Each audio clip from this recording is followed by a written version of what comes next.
Okay, okay, definitely I will do. YouTube live is started, huh?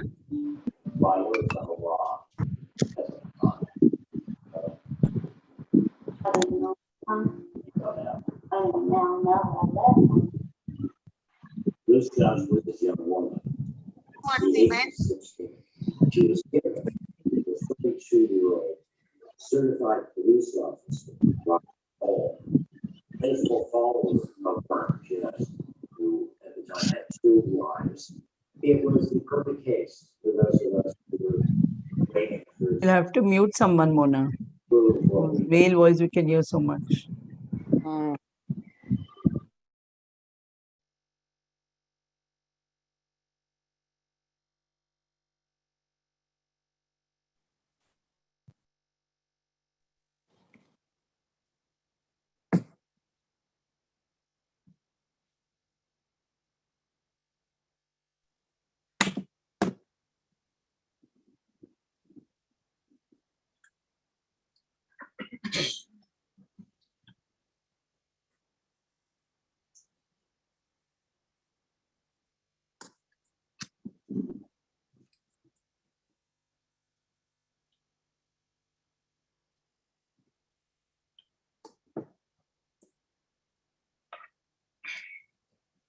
Okay, guys, it's 4:25, so YouTube it must be on. Yes, YouTube is on. Okay.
Meeta, Mona, unmute yourself.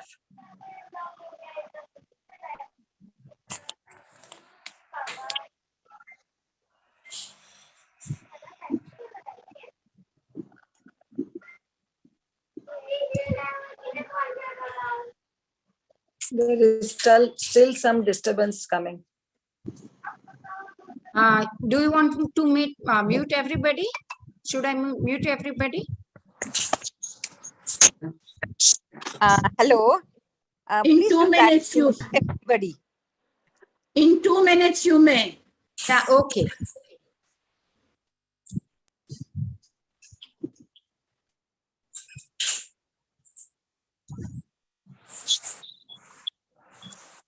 Vasha Uttam.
Yogini.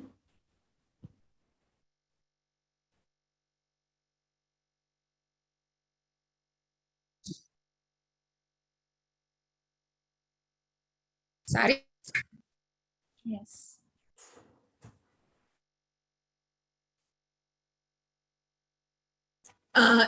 Shall we start now? Yes. Yes, yes, please. Yes. Madam Association President and District Chairman, do we have a yes? Yes. Yes. Okay. Okay.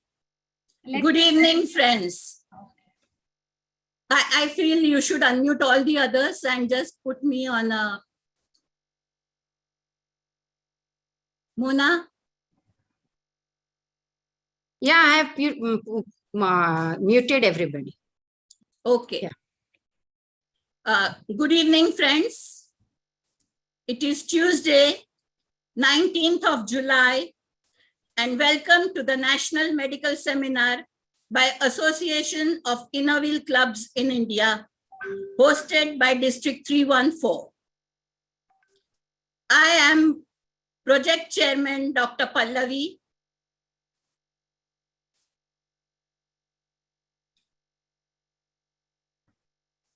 And the hosts, Mona Gyani and Dr. Sonal Raje, will take you through this seminar on diabetes. I'm sure all of you are seated comfortably in front of your laptops, TV sets, with a hot cup of tea and a relaxed mind. And since all of us are comfortable, I request Association President Sujit Kaur to declare the seminar open.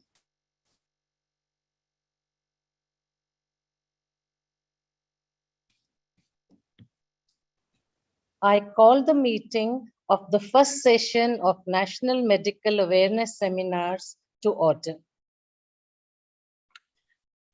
Now we will have District 314 Secretary Prairienna. She will lead the Innovil prayer followed by National Anthem. Please rise, wherever you are. Good evening, friends. Please raise your right hand. Instill in us, O Lord, the true meaning of friendship. Never let us forget that we are all thy children, notwithstanding the differences in our culture and creeds. Endow us with a desire to serve our fellow men, remembering that we too often need help whenever or wherever the need for service arises. Help us to be ready to serve, endeavoring to make the badge of Innovil worthwhile, ensuring that we have not lived in vain. Thank you.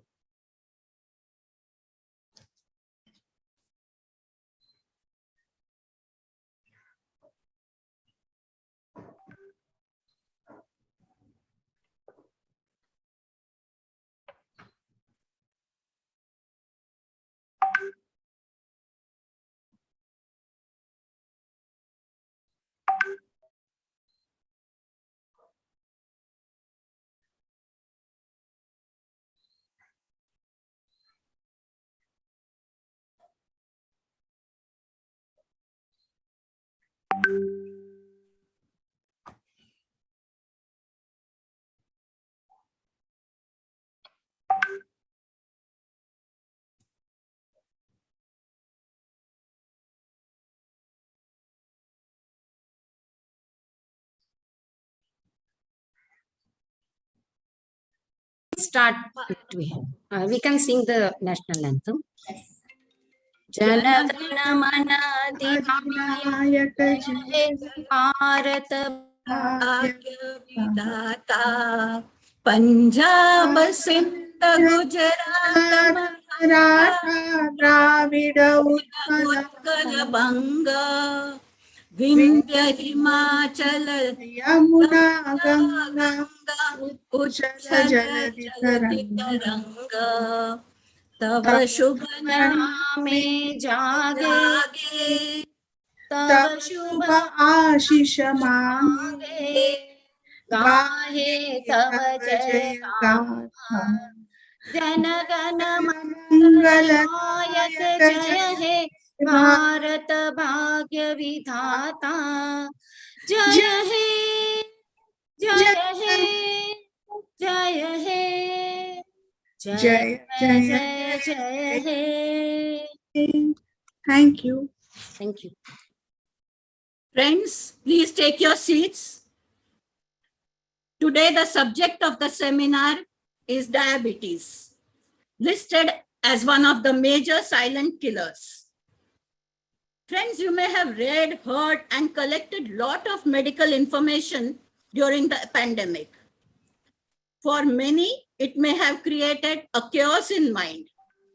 This seminar is to have a practical, your own source of information where you can interact and clear your doubts. Then with a clear mind, look after your own health and then reach out to the society you serve. Creating awareness with clarity is our purpose. To welcome you is our leader, 2223, Association President Surjit Kaur, a pretty lady with relaxed demeanor and a smile on her face. Don't get carried away by her cool appearance. Her father was in armed forces and served in Jammu and Kashmir during her formative phase. She studied in Jammu and Kashmir to be obstetrician and gynecologist, and then served in Punjab Civil Medical Services for 25 years. So you see, a learned doctor brought up with discipline. And that is not all. Her values to serve the society are depicted in her emphasis on breastfeeding, working against female feticide, causes for positive health of women. She has rendered her services not only professionally, but also in Innoville, Rotary, and IMA, which certainly puts her on a pedestal. She's encouraged by her family, all outstanding in their professions. Believe me, all doctors. Her husband, PDG Rotarian Sarabjit Singh, is an ENT specialist, and her 3 children are all doctors. Presenting to you an empowered doctor from the Royal City of Kapurthala, charter member of Innoville Club of Kapurthala in District 307, all set to display her skill as a great leader of Association of Innoville Clubs in India, Association President Surjit. Thank you, past International Innoville President, for Dr. Pallavi, for this generous introduction. I did not know this was on the agenda. Thank you so much. Very good evening and welcome to the first session of National Medical Awareness Seminars. Actually, this was the brainchild of Dr. Pallavi Shah. Since my goals for the year were all health-based, as you all know, we care. For the year were all health-based, as I said, this was a very welcome initiative. In my goals, there is stress on positive health and to stop non-communicable diseases, where diabetes has a very major place. Burden of diabetes is very high and increasing globally. 2019 showed 77 million diabetics in India, and the figure will be 134 million by 2045. Alarming, isn't it? We are fortunate to have the best of the faculty today to discuss this dreaded disease. I welcome Dr. Rajeev Kovind and Dr. Ami Shwara, doctors for whom you have to wait for months for an appointment are here to update you and take up all your queries. For non-Innerwheel members participating, I would just like to tell them that Innerwheel is the largest service women organization in the world, spread over 100 countries and over 4,000 clubs are there. India has the largest association of Innerwheel with more than 52,000 members. So we are practically more than 50% of the world population of Innerwheel members. They are doing a lot of relevant service projects. I'll not go into all that. And I will just, with my favorite line, that only an healthy woman can be an empowered woman. We speak so much about women empowerment, but without health, the question of empowerment does not arise. So with this, I hand over to the district chairman of District 314, the host district, district chairman, Meeta Sheth. She's very vibrant and full of ideas, and she just also was very enthusiastic about these seminars. And I hope with her enthusiasm and with that of Dr. Pallavi Shah, we can carry on these seminars in the future too. Thank you.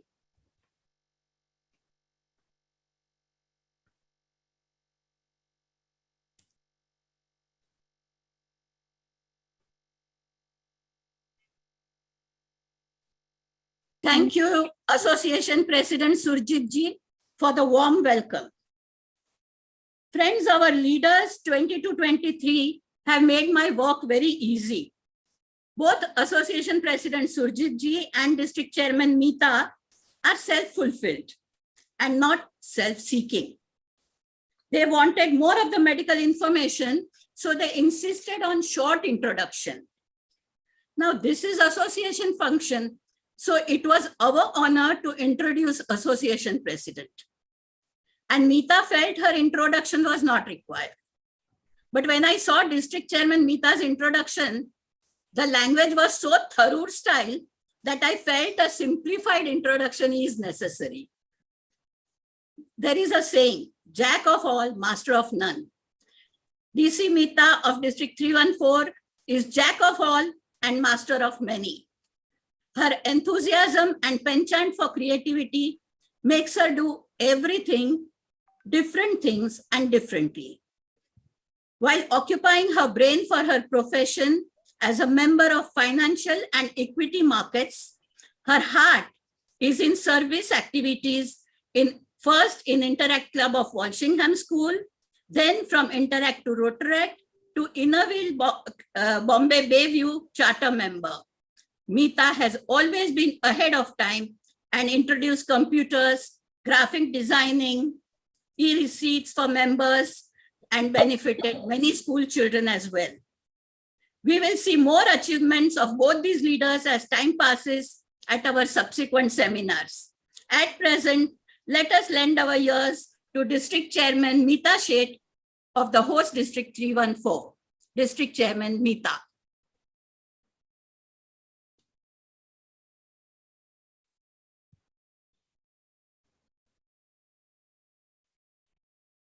Thank you, past International Innoville President, Dr. Pallavi Shah, for the kind introduction.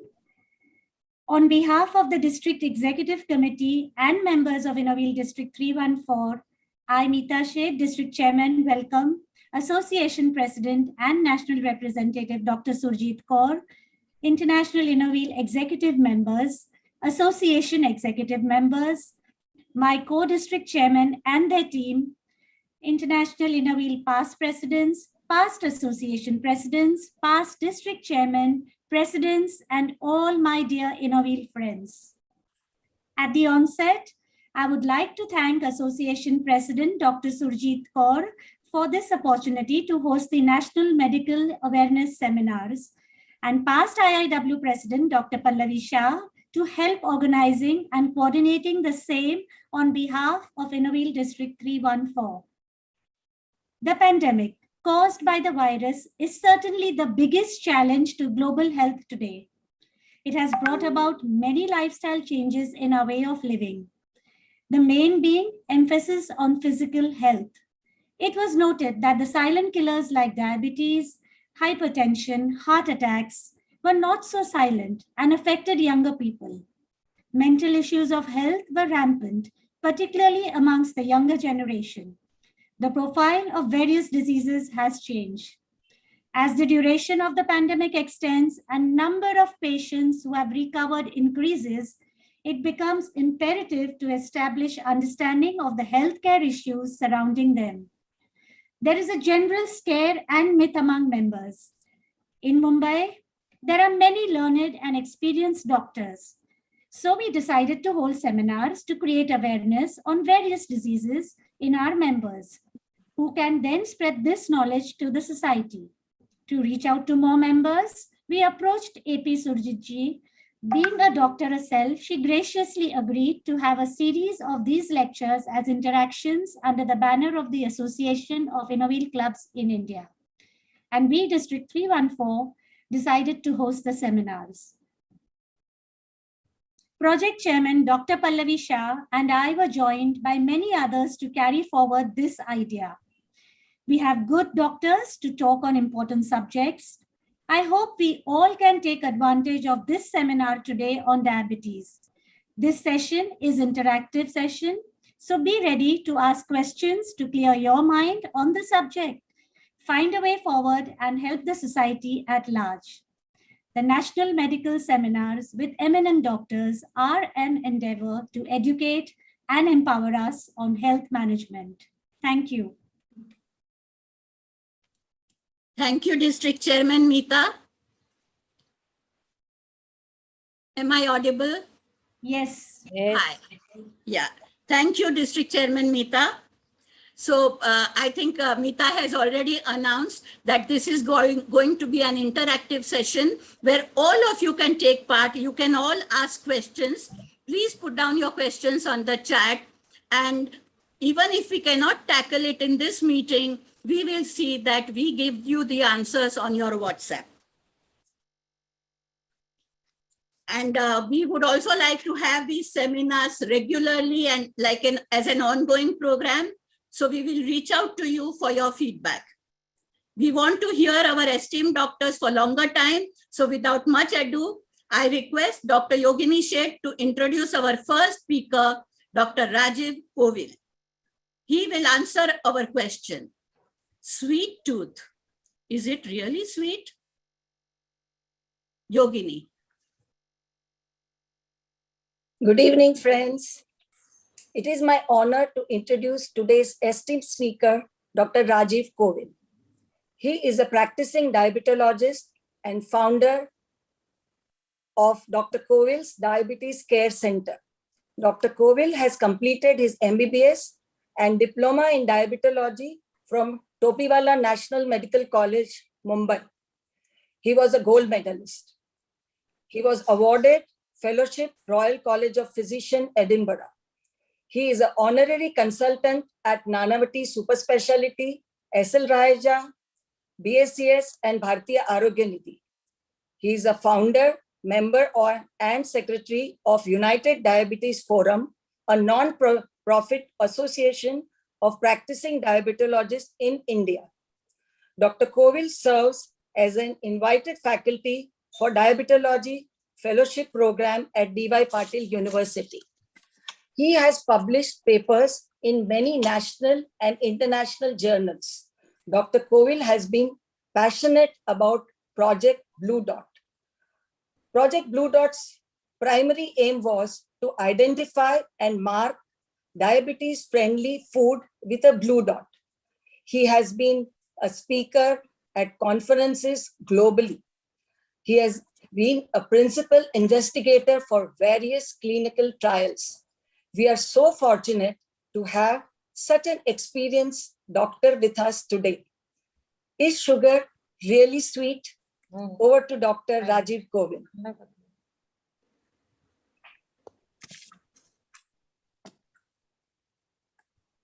Unmute, sir. Very meeting.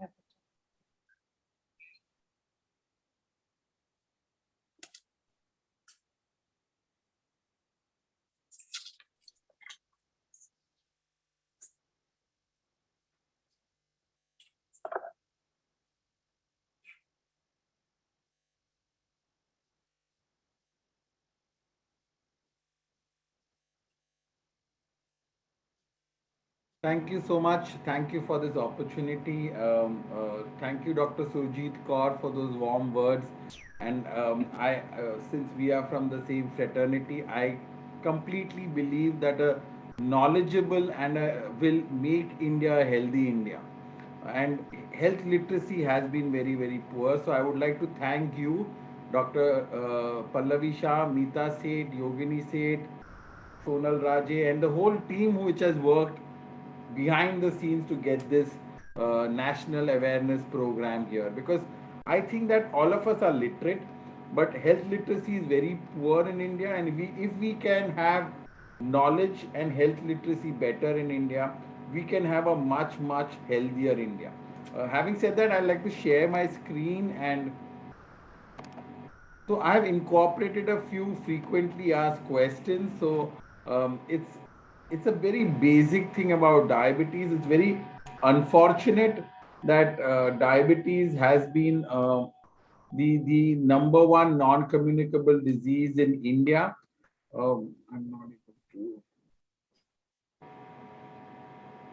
Yeah. I hope my screen is visible to one and all. Yes, doctor. Yeah, thank you so much. So, is sugar really sweet?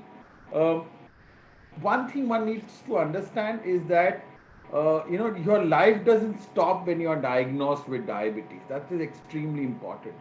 Once a person gets diagnosed with diabetes, he undergoes this whole transformation where he first goes into denial. He first suspects that probably there was a change in reports, the laboratory did a mistake, and he would go and cross check 3 to 4 times. So one is that one should not go into denial. One should hold the bull by the horn and then treat it. That's why we say that diabetes is like a marriage. Once you get married to diabetes, you have to treat and give it a lot of respect. It will last you a lifetime without giving you issues.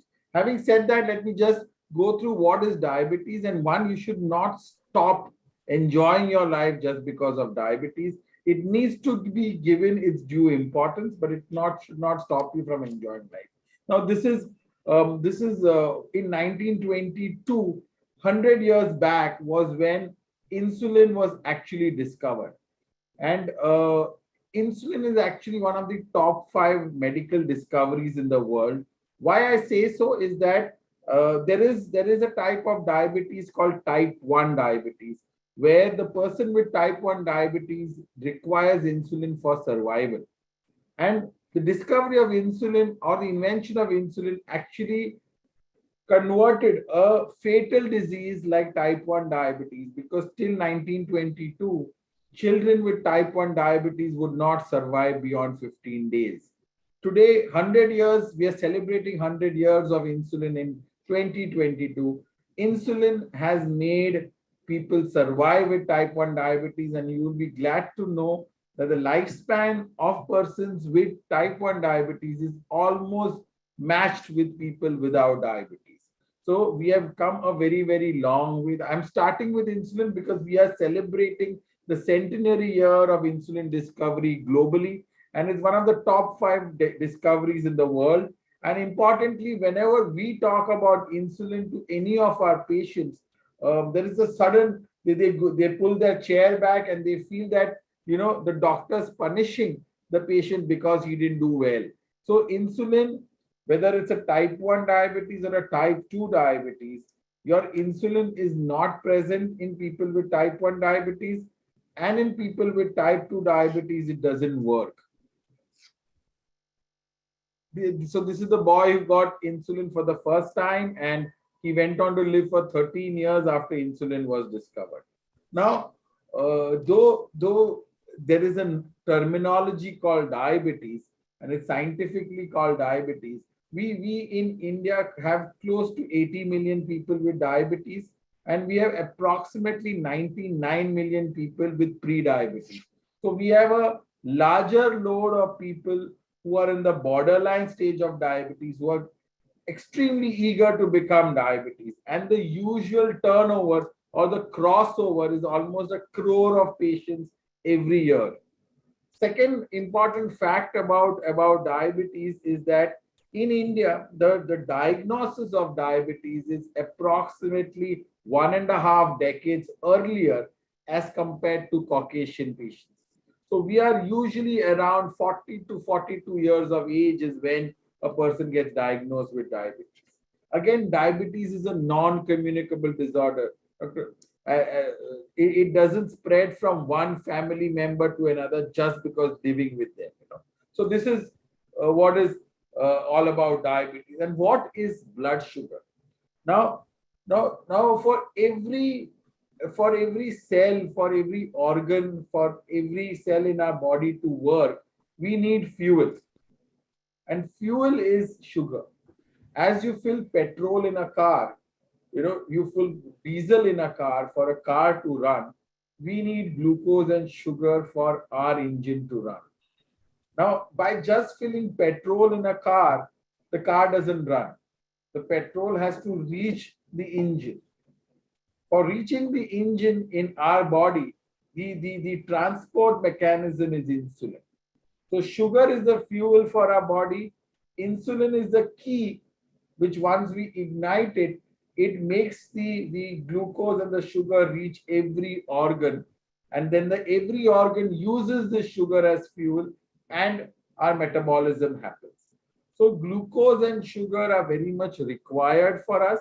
We get glucose from various forms of food, especially starch and sugary food. It gets broken down in our stomach into glucose, which is a monosaccharide, and gets absorbed, and it goes into every cell of ours, and every cell utilizes it to produce energy. And that is how the engine in our body works. So whether it's the kidney, whether it's the brain, whether it's the heart, whether it is the liver, whether it's the spleen, everything works on this particular fuel, which is glucose. Now, what happens when the sugars rise? Because I put an MCQ because I didn't know there'll be 500 people. Now, why do blood glucose levels go high? Many a time when we ask our people with diabetes, they say कि sir, मैं last week शादी में गया था तो 5 दिन से sweets खाया. That's the reason I got diabetes. Some would say that I have gone on a vacation for a month and I ate wrong. That's why I got diabetes. Some will say that this report is not right. But sugar from a normal phase to a borderline, what we call as pre-diabetes, to diabetes, takes minimum of 4 to 7 years. So you don't change immediately. You change over a period of time. Your pancreas, which is an organ which lies just below the stomach, makes a lot of hormones, out of which one of the most important hormones is insulin. And what it does is that this insulin takes care of the glucose around, and it just does the job of a postman. It goes and deposits sugar in our fat, in our muscle, in our heart, in our kidney, in our brain, and that's how we function. Now, for some reason, if the insulin doesn't work or we do not make enough insulin, there'll be a lot of sugar left in our blood. And that is why blood glucose comes in. Before glucose rises, the insulin in our body and the pancreas in our body compensates for a very, very long time. It compensates for close to 5 to 7 years. The body has that kind of a defense mechanism that will compensate by making more and more and more insulin to make sure that our sugars don't rise. But a day will come when that excess amount of insulin cannot take care of our glucose and our blood sugar in the body will rise. And that's why I say insulin locks the door to your cells to let glucose in. Again, when should I go to a doctor? Especially for diabetes. Now, diabetes per se is an asymptomatic problem. That means there are not many symptoms. 30 to 40% patients would have symptoms. So who should get oneself screened? The present recommendation is at 35 years of age. We have made a recommendation to the government of India to actually go down to 25 years of age, because in the pandemic and just before the pandemic, we were seeing the diagnosis of diabetes going down to much, much younger age groups. And the pandemic actually taught us a lot of lessons, taught us to have empathy and sympathy for a lot of people who have suffered. And that's why annual checkup, and again, when you get symptoms, is something that one should approach the doctors. Now, what are the tests that one do to find out if you have diabetes? One very important thing is that once you have crossed 35 years of age, irrespective whether you have any kind of symptoms, An annual checkup is mandatory in India. Almost 35% of our people with diabetes at diagnosis have some symptoms. 65% are diagnosed accidentally, usually during an annual checkup, usually during a pre-op checkup, usually during an executive health checkup, and so they are usually asymptomatic. Now, what are the tests we do for diagnosis of diabetes? The most important or the most sensitive screening test for picking up diabetes is what we call as the oral glucose tolerance test, that you give glucose of 75 grams and do a blood sugar after 2 hours. It is practically not possible to do it. Fasting blood sugar, random blood sugar, fasting and postprandial blood sugar, or an HbA1c. An HbA1c is an averaged glucose for the past 90 days, can help you in confirming diabetes. You can also check with at glucose meters at home, but you'll have to cross-check with the laboratory with diagnosis. There is no scan, there is no X-ray, there is no non-interventional test like we do a saturation or something where somebody can look at somebody's face and say you have diabetes. So you need blood tests. Urine tests are not enough to confirm diabetes. You require blood tests. So it could be a fasting blood sugar, fasting and postprandial blood sugar, random blood sugar, or the 3-month average sugar, which we call as the HbA1c. Again, what is it? Though there are multiple types of diabetes, and today we have actually classified people also based on their symptoms and their response, which we call as phenotypic classification. But type 2 diabetes compromises majority of diabetes in India. Close to 95% of people with diabetes in India have type 2 diabetes. Type 2 basically means that your body is not making enough insulin, or the body can't use the insulin it makes. So basically you have a fault in the quantity of insulin, ज़्यादा insulin है नहीं, to the quality of insulin. So only when your quantity and quality of insulin goes down, you will develop type 2 diabetes, found mainly from age groups of 35 to 40. If somebody is diagnosed with a younger age groups, you can have multiple. Suppose you have a 20 or a 25-year-old, though we see a lot of type 2 diabetes today. If we have, then you may have to do certain tests to find out what type of diabetes. It could be what we call as type 1. It could be an autoimmune type of diabetes. It could be a secondary type of diabetes, secondary to something else. Then there's another form of diabetes called monogenic diabetes, which is called maturity onset diabetes in the young. It runs in an hereditary in families. So if you have a very young onset diabetes around 20 years of age, you may require some tests to actually tell you what type of diabetes you are. But if you're diagnosed about 35, 40, majority of the people would have type 2 diabetes, though 3 to 5% of people could have other forms of diabetes also. Now, what is type 2 diabetes? I can see some hands raised. Can we take the questions at the end? Is that okay? Yes, please take the questions at the end. So type 2 diabetes is when your body cannot make enough insulin or cannot use it properly, and the blood glucose remains in your blood.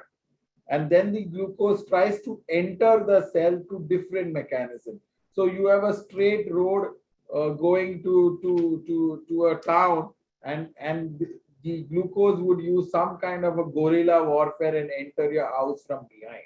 That's the problem which occurs. When the sugar remains high in the blood and it doesn't enter the cell through the normal pathway, which insulin allows it to enter, and because of the lack of insulin, glucose remains in the blood, then it tries to enter your cell from a different pathway, and that damages the organ. That is how blood glucose causes a lot of damage. Problem is that almost 25% of people who are diagnosed new with diabetes can have diabetes for up to 5 to 6 years. That's the problem with type 2 diabetes. Type 1 diabetes, the person will know exactly the date and time that he got diabetes. Type 2 diabetes develops gradually, takes 5 to 7 years, could take lesser time in some people, but majority 5 to 7 years. It is driven by obesity. So obesity and excess deposition of fat in various organs of the body drives diabetes. Type 2 diabetes drives heart disease and kidney disease globally. So diabetes, type 2 diabetes is a global health problem, and we can stem it by only improving two things: nutrition and exercise. And since I'm speaking to an audience of well-learned women across India, one message I'd like to give everyone is that you will see on all channels, social media, that reverse diabetes, prevent diabetes. Lot of things are happening, and a lot of apps telling you that you could reverse diabetes, you can prevent diabetes. But the only way one can actually prevent diabetes after decades of research, what it shows is that you have to improve the nutrition of the mother when she's pregnant. Maternal nutrition actually plays the most pivotal role in the future of the child when the child grows up. So if the nutrition of the mother, I heard Dr. Sujit Kaur speaking about female feticide. I think maternal nutrition is a subject which is not well understood in our country, and we believe that if a woman is fed well with lot of food and she gains weight, then the child also gains weight. And during lactation also, there's a lot of food being given, lot of laddus being given, lot of stuff being given to make sure that there is excess nutrition to be given, but that is at fault. We improve maternal nutrition. It goes to the if you have good improved nutrition to the mother, it improves the nutrition of the child inside, which is the fetus. The child comes up with non-insulin resistant cells, and when he grows up, he doesn't get diabetes. So a 3 kilo or a 2.5 kilo Indian baby, if you compare to a 2.5 or a 3 kilo Caucasian baby, the Indian baby at birth itself has 30% extra fat, though it is smaller in size, and the Caucasian baby is much lesser in fat. This is related to the maternal nutrition. So the key to prevent diabetes globally and in our country is to improve maternal nutrition. Coming back to this, type 2 diabetes is the most common type of diabetes, develops gradually. As we say, age, obesity, and some amount of heredity. But importantly, I would say that heredity loads the gun and we pull the trigger. The trigger is lifestyle and nutrition. So a lot of us have heredity. If you don't pull the trigger with a poor lifestyle and nutrition, you will never develop diabetes. Now, how do I know that I have diabetes? As I said, that 35 to 40% of people would not have any kind of symptoms. So it's extremely important that about 35 years of age, annually do a checkup. If you have any of these symptoms, you should consider getting your check done earlier as well. Again, these are some of the symptoms which you may have, but not necessary. So a lot of patients say that I don't have wounds which don't heal. I do not get up in the night to pass urine. I'm not feeling tired. My vision is also okay. Still, you will have to get yourself checked. So these are various symptoms: urination, thirst, hunger. So this is the earlier triads, that you have excess urination, you have excess thirst, and excess hunger. These are cardinal symptoms of diabetes. But these are also symptoms. Fatigue. One of the most common symptoms is fatigue. If your sugars are very, very high, you can lose weight. You can have sudden change in your vision. All these can be symptoms of diabetes as such. Now, if we come to what is the treatment for type 2 diabetes, today morning itself, one patient asked me that, doctor, all these medicines will hurt my kidney and liver. I don't want to take medicines. We as practicing doctors, we minimize medicines. Our whole aim in diabetes is to have a healthy patient and a knowledgeable patient. Medicines will never hurt the patient, but importantly, the cornerstone of diabetes treatment is lifestyle. It's a lifestyle illness, it's a lifestyle problem. Across India, we have a complete change in lifestyle since the late 80s, where the whole cocoa colonization that we have gone through has changed the patterns in India. A lot of us have replaced our dinners with snacks. You have idli dosa, you have vada pav, you have pav bhaji as main meals, and there's a complete lack of exercise. There's no relaxation time. There's no leisure exercises. It's a race against time. So the cornerstone of treatment of type 2 diabetes is diet and exercise. That is the first step. Unless you take the first step, the second step, that is tablets, will always fail. So it's very, very important for us to realize that unless you start yourself on the road to a good lifestyle, you will never achieve. Second important thing is that when a person is diagnosed new with diabetes, his first aim is to remove the tablets. So whenever he comes repeatedly for a follow-up, the only question is asking is that when will I stop the oral medicine, or when will I stop the insulin? It's very important to know that type 2 diabetes is a lifelong disorder. There is no reversal of diabetes, as you can make some claims. Those are called remission. The term reversal of diabetes is a non-medical term. It's a marketing term. What we use is remission. Remission means that your diet and exercise and lifestyle is so perfect that you do not need tablets and insulin, which all of you all can attempt, but let the doctor decide that whether the tablets needs to come down or insulin needs to come down.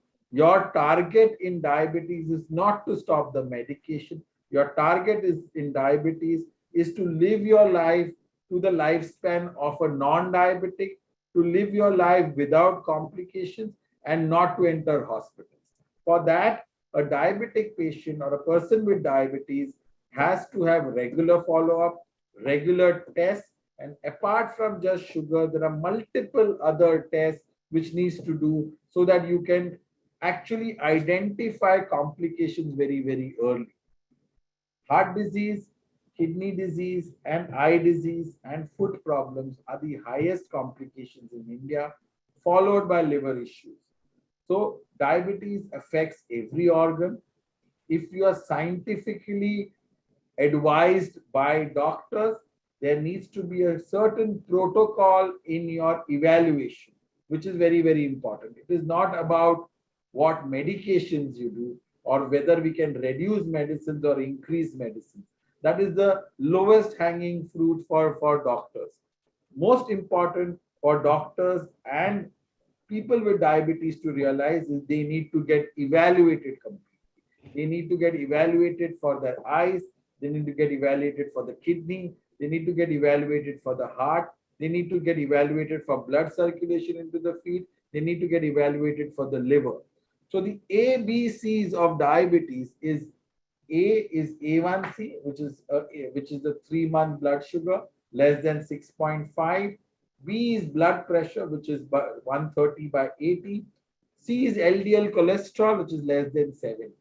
Now, these three problems, along with smoking, contributes to 90% of non-communicable disorders globally.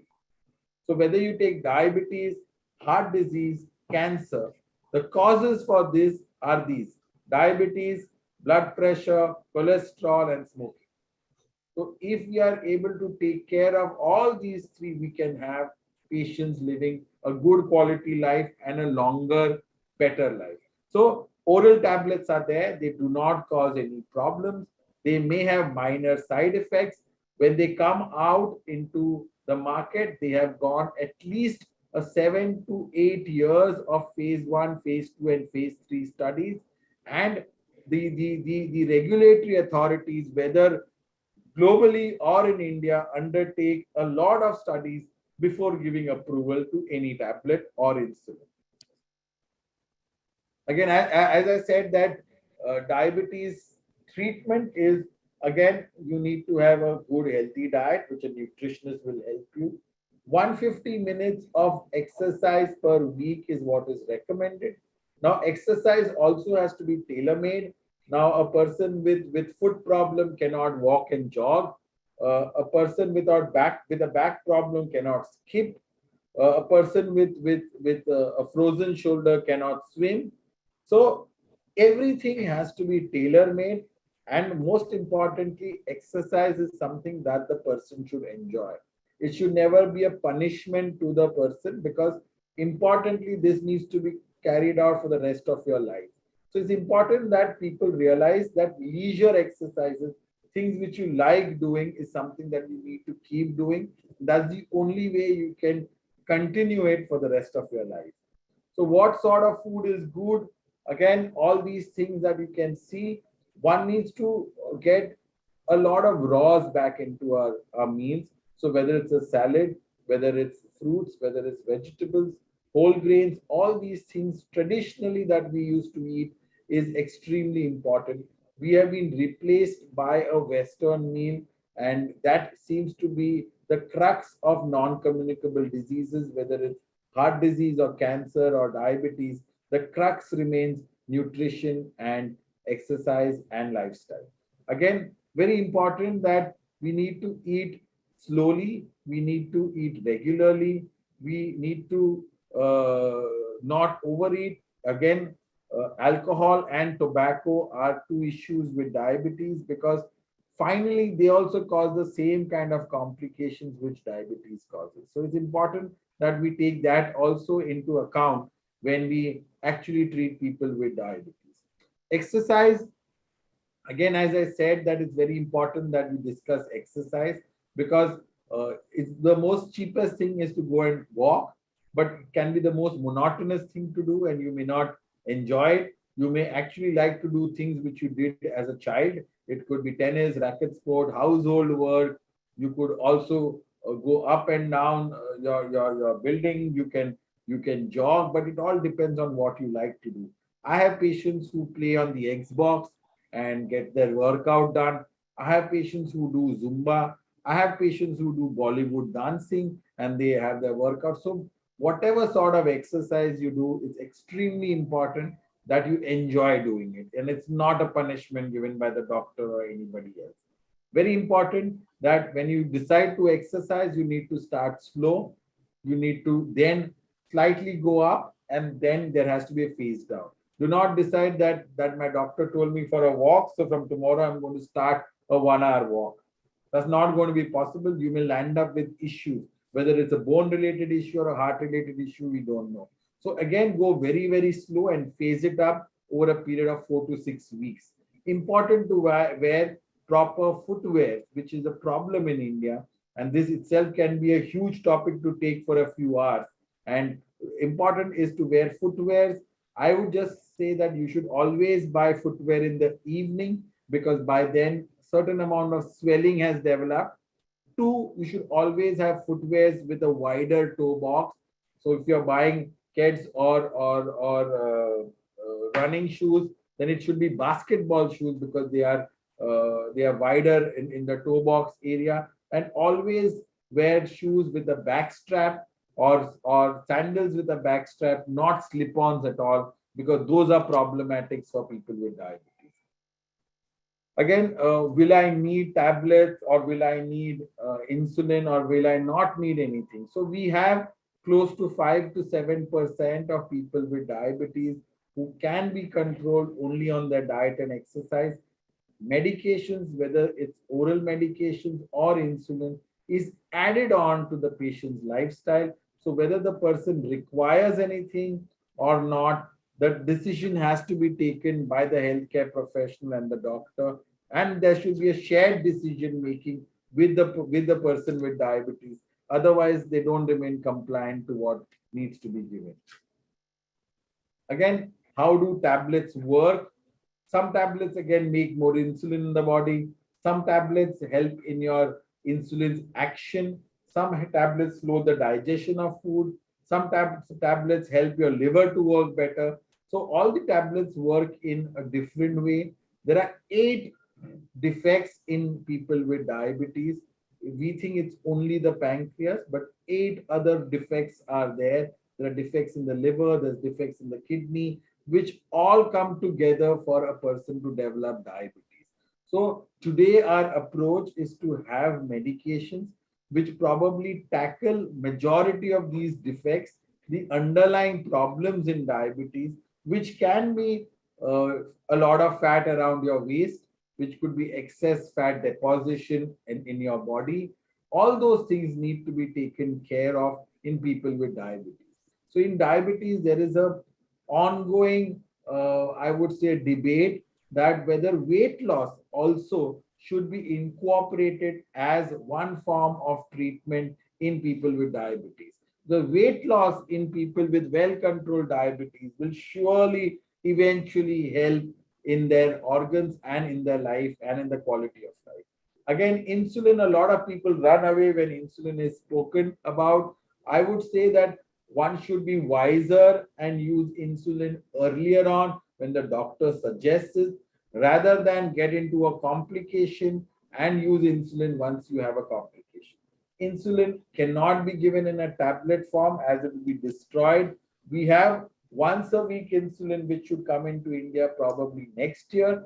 But right now insulin is injectable. We have other forms of injectable therapy which is there, which helps to lose weight, which are called GLP-1 receptor analogs, and they actually help you lose 5 to 10% of weight. They are expensive, but they are there in injectable and oral forms. Secondly, will diabetes spread from me to my family? No, it's a non-communicable disorder. Your family will not get diabetes or your children just because they stay with you. But yes, if the lifestyle at home is wrong, then your children and everybody who stays there will get diabetes. We spoke about this, that will I get cured with a few days of diabetes? No. Please do not get into the hands of people who sell this dream or fantasy to our people with diabetes, especially type 1 diabetes. We have lost a few of patients, especially by some babas giving them some kind of things. And these can be a problem. This can be a problem. So diabetes can never be cured. A literate India will make India a healthy India. And this is very, very important for us to know that reversal of diabetes is a marketing word. Remission of diabetes is the right word. There is no cure for diabetes. Similarly, there's no cure for advancing age. If today you are 60, tomorrow you will be 61. You cannot be 59. So similarly, there is no cure for diabetes. Can I prevent diabetes? Yes. You can prevent diabetes, as I said, right? If it's a primordial prevention where we want to prevent the population, to start with good nutrition of the mother when she's pregnant. 2, inculcating the right habits in children where they know what is the right food and wrong food. Exercise as a part of a regimen in schools, colleges, everywhere. Regular health checkups from a very, very young age groups, and a cultural change across India where people believe that you should exercise only when you have a problem and you should not exercise when you don't have a problem. But I think we should exercise to prevent a problem, and that's a cultural change that we need to make across India, I would suggest. So there's a lot of change we need to make. Again, during treatment, sometimes patients can have low blood sugar levels, and I would suggest that you need to eat something and then go back and meet your doctor. Sometimes it can happen, and nowadays we have a lot of drugs which does not cause low sugar, and we can use a lot of them without this problem of low blood glucose. I'm not getting into low blood glucose as such, but hypoglycemia, as it is called, can occur with people with diabetes, and we can switch over to drugs which do not cause hypoglycemia. And we should try to prevent low sugars, because it is the rate limiting step in patients achieving a good control, and also doctors chasing a good control in people with both type 1 and type 2 diabetes as such. Diet, as I said, that you have to make sure that's tailor-made for you. Timings are important. In short, a lot of raw. Early dinners is important.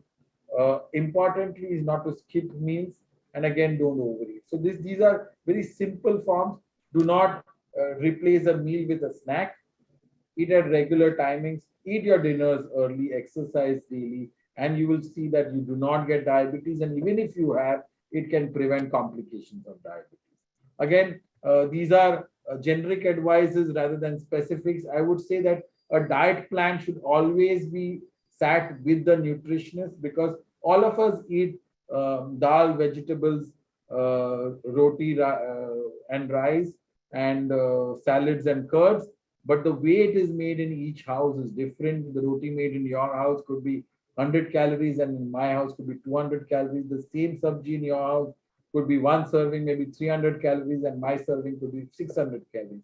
So the way food is made needs to be sat with the nutritionist and made a proper nutrition plan based on what is available at home.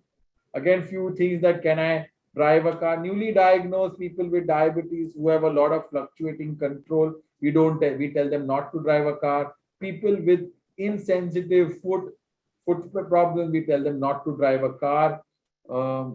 Again, when you travel, or it's important that you consult your doctor, especially if you're traveling and jumping time zones. You may have to change your medications. Again, if you're carrying insulin, there are specific insulin pouches you can carry. Doctor's written prescription is a must for many insulin and oral tablets. A lot of immigration authorities may not let you in. So it's important that, when you're traveling out, you should have spare medication, spare insulin. You may require an identification card if you're traveling alone. Health insurance, again, never lie to your insurance. Travel insurance, which covers diabetes. Legibly written or reprinted prescription. Letter from doctor verifying that you need these medications and you're not carrying it for somebody else. Food supplies, because usually the flights are at night and you may put a lot of activity in the night which can make your sugar go down. Again, certain generic things that eat healthy, do not smoke, keep fit, watch your weight, check your feet, wear comfortable shoes. Again, carry a diabetic identification card. I think I have exceeded my time limit and I've come to the end of my slides. I would hand it back to Dr. Shah and Dr. Kaur. I'm sorry for exceeding by, I think, 7 minutes. And I'm open to any kind of questions which anybody may have to ask. Dr. Kovind, I'm overwhelmed. What a treasury of information. All that glitters is not gold, and all that is tasty is not healthy, is what we learned. But more than anything, maternal nutrition will prevent early diabetes was, I'm sure, a new learning for many of us. Another thing that we have learned is that even if you are asymptomatic, just because you do not have any symptoms doesn't mean that you should not get yourself tested. So even though you are asymptomatic, the test should begin. And no cure, there is no cure for diabetes, and it is better to accept what you cannot change. So, we should accept. I mean, if we need to hear you more often to really imbibe everything. Thank you, Dr. Kovind, for a very useful, informative, and empowering talk. We will come back to you for interaction with our August gathering a little later after the Dr. Ami Shwara has talked, so that both of you can answer the questions that are put to both of you. Thank you. And now, friends, it is time for the second speaker, Dr. Ami Shwara. He is in USA and will address us from there. Whenever we see a chubby child, our natural reaction is, how cute.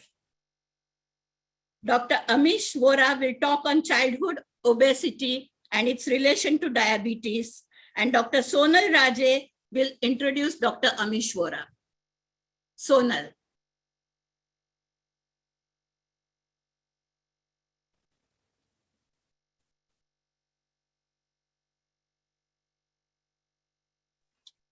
Thank you so much, Dr. Pallavi. Thank you, Mona, for unmuting me. So, Dr. Ami Shwara, it's a great pleasure for me to introduce our second guest speaker for today. That's Dr. Ami Shwara, and the topic is obesity in children. This is a very critical subject of concern for many parents in today's era. Dr. Ami Shwara is a hands-on intensivist. He has wide experience in pediatric neonatal intensive care. He is also an ECMO specialist for newborns and adults. He's a visiting consultant with Bhatia, Saifi, Masina, Prince Ali Khan, St. Elizabeth Hospital, and has an established private practice too. Dr. Vora has a vast experience of almost 30 years across countries like UK, Australia, and of course, India. He completed his MBBS from Grant Medical College in 1989 and MD batch 1995 from GS Medical College. Since then, his journey of healing has started. He is the Secretary of Mumbai Critical Care and Board of Member in Neonatal Forum of Mumbai. Has fellowship in NICU and PICU from Westmead Children's Hospital, Sydney, including flying doctor service for a year. Senior fellowship in cardiac ICU and ECMO. He's the principal investigator for randomized controlled trials in persistent pulmonary hypertension of the newborn and for multi-central sleep trials. He believes in sharing his knowledge and experience by being associated with educational institutes too. And he's the examiner for MBBS at University of Leicester, UK, educational and clinical supervisor for membership of the Royal College of Pediatrics and Child Health at University of Leicester.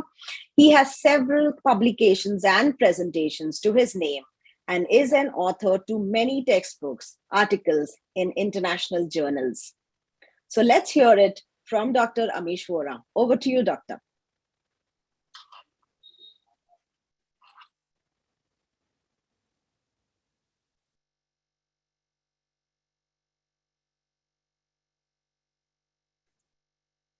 Okay, thank you. Thank you for that introduction, Sonal. And I'm going to start sharing my screen.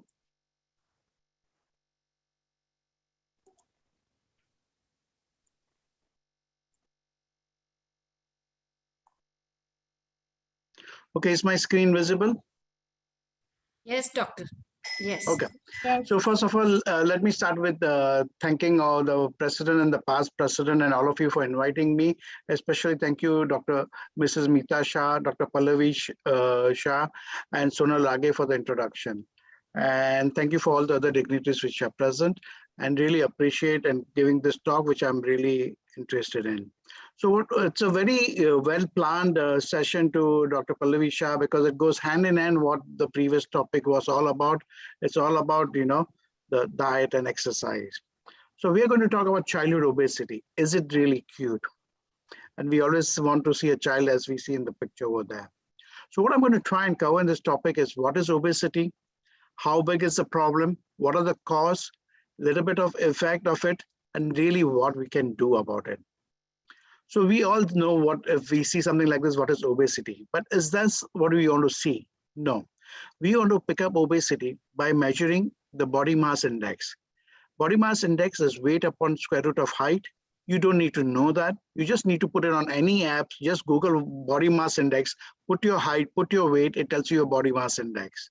So any child whose body mass index is more than 85th percentile is overweight. And any child above 95th percentile or about 30 kg per meter square of BMI are obese. And if they cross 99th percentile, they are morbidly obese. This is a standardized obesity criteria made by American Association of Pediatrics in 2007, accepted by European pediatricians in 2008. How big is this problem? the problem of obesity in pediatrics has really become big. Nearly 40 million children under 5 and equally 40 million above 6 to teenagers are obese. In India, we have 15 million. So nearly one third to half of the patients who are obese are in India. We are second only to China, and it's predicted by 2030 will overtake China in obesity. Already the surveys in urban India is not good. The survey in China is that one third of the children are either obese. As I published and I given in my interview in midday last year, where we have showed that after the COVID lockdown, after the pandemic, 40% of the children have gained weight significantly. So from a pandemic of COVID, we're coming an epidemic of obesity in children, especially in urban India. And it's very clear. There's a classical understanding. It's a little bit delayed, about 2000, but it shows that since 1960, there's a 4-time increase in obesity in children.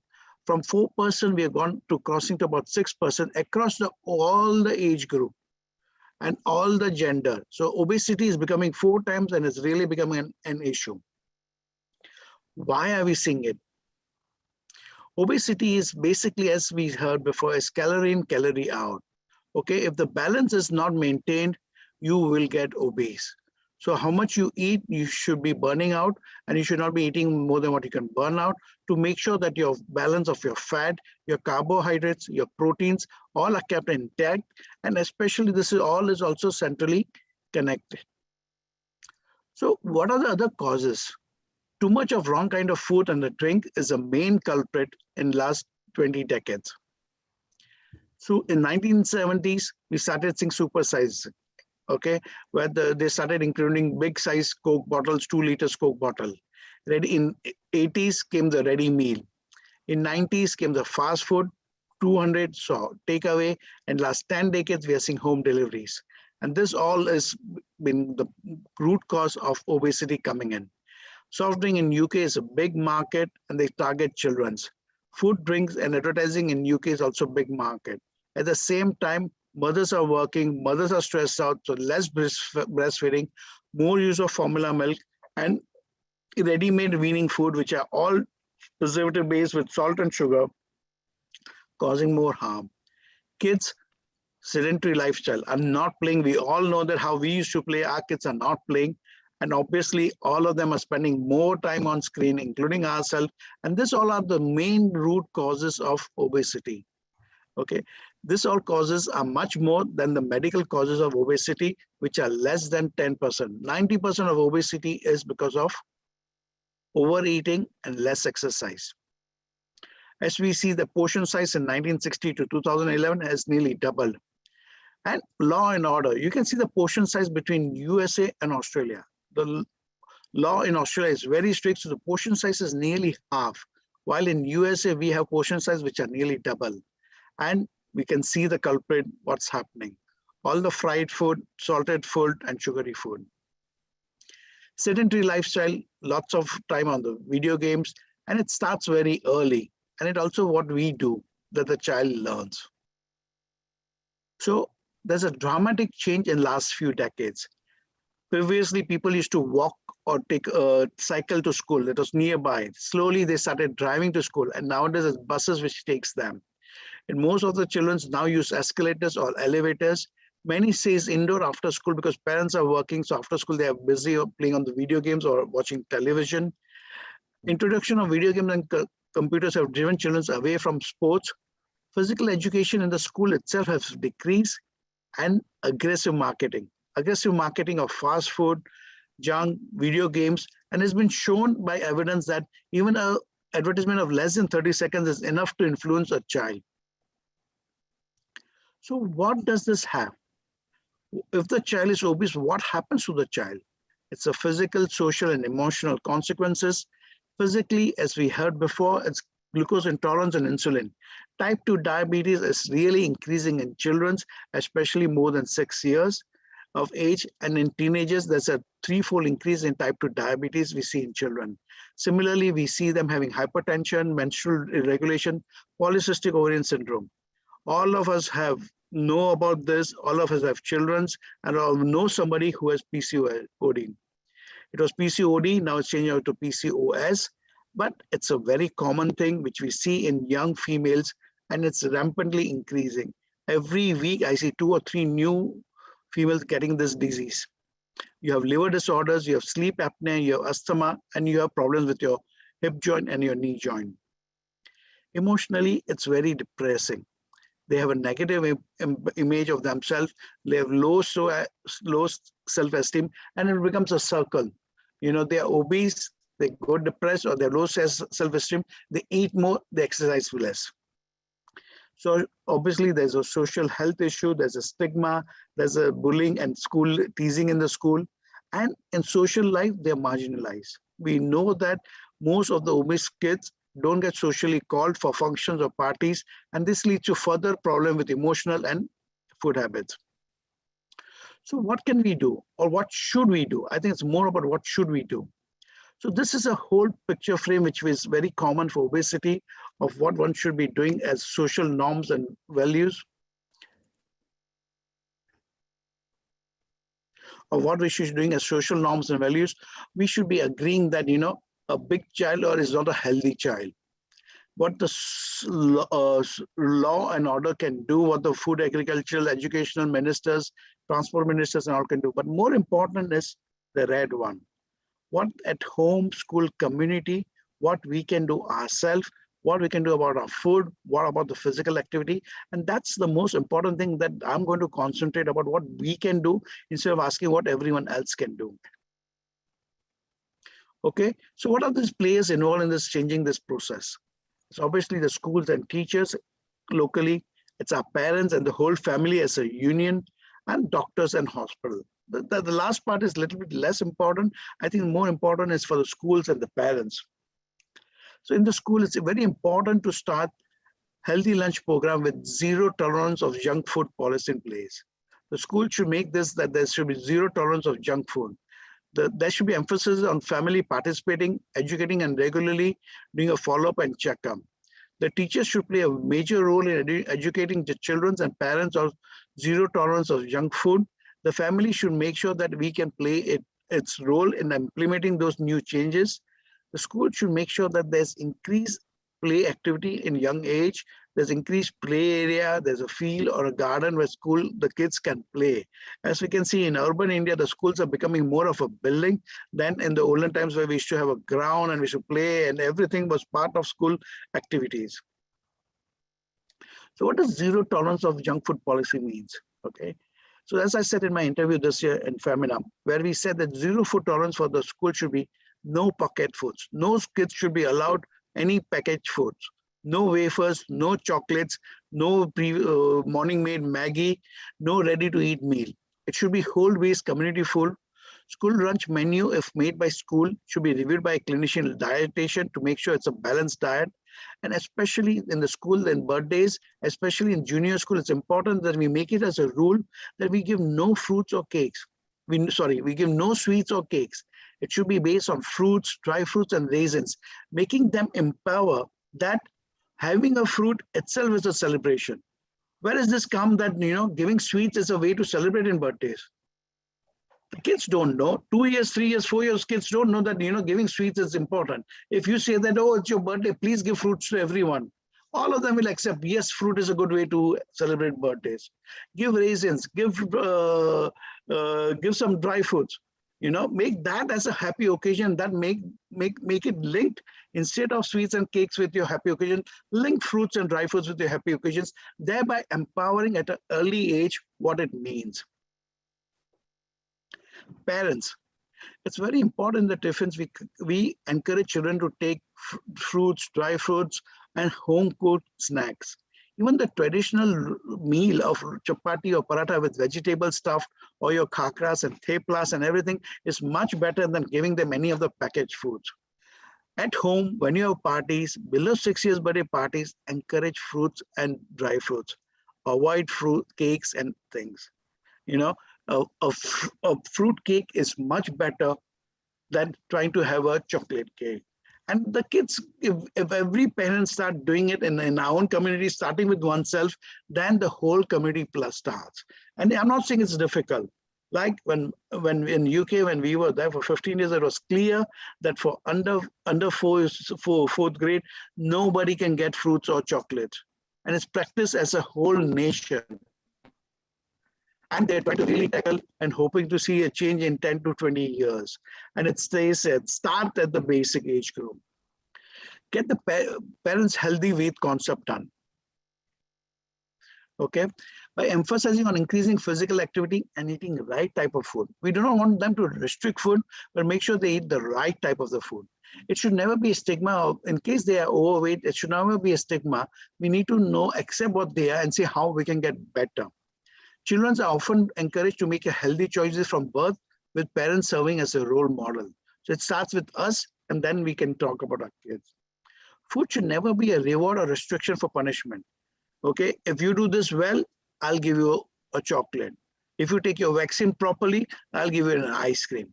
You know, that's a common thing we see. Why then? Take your vaccine properly, I'll give you an orange. Take your vaccine properly, I'll give you an apple. When you hear it, everybody says, what is doctor saying? But I'm saying this now is weird because you're not used to it. 40 years back, no parents knew that if you take your vaccine, you'll get sweet. Okay, when we took our vaccines, we never got sweet. After ice cream after that. It's changed in 40 years. If we start changing it now, in 30 to 40 years, it will change. Children should never be force-fed. If children are not hungry, please do not force-feed them. Increase physical activity. Children should encourage to play right from the young age. And this play activity, we are used to doing it for kids when they're small. We take them to garden, we take them to park when they're 2 years, 4 years. After they get to 6 years of middle school, we just forget about that and let them do what they want. We should continue doing that. Activities that can be done as a family serves not as a facility to bonding as a family unit, but improves the health of all the family. So what are the family activities one should talk about? You know, we have a lot of hikes and picnics, which was going on open, and a lot of places in monsoon, we should go for those hikes.